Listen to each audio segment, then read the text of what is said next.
Hey yo, what up everybody, welcome back to the channel, and today we're taking a look at Soulframe, a new free-to-play quote-unquote MMO developed by Digital Extremes, who are also the developers of Warframe, a game I've played for quite some time and have thoroughly enjoyed. Now you think Warframe, Soulframe, yeah, there's definitely a connection between these games. Soulframe looks like a medieval fantasy version of Warframe, and I mean not only in style but in gameplay as well. Putting the games side by side and you can really tell that they're using the same engine.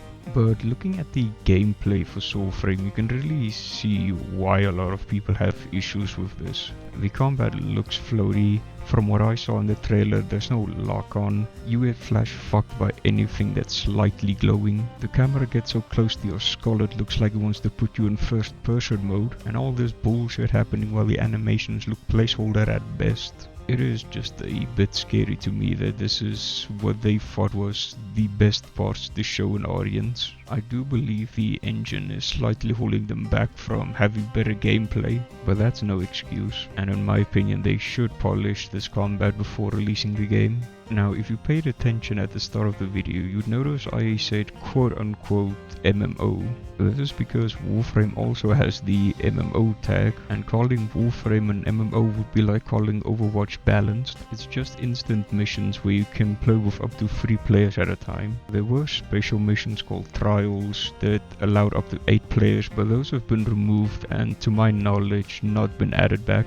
The only time you'll be seeing more than 4 players on your screen is when you're in a safe hub area. So I don't know, that's a very loose definition of MMO. I'm not exactly sure how Soulframe's multiplayer element and world instances is going to work, but I hope you can just meet people in the open world and it's not like Warframe where you're just a small squad in sometimes a massive world. But despite the gameplay, I still think this game can succeed. Besides, the first Descendant show the gameplay isn't everything. The game does have a unique style going with the HUD, the enemy design, the character design itself, the way you make your character at the start. It's all super cool and looks like the devs are focusing on these parts of the game. But most people, me included, play games because they're fun, and the fun part comes in with the gameplay.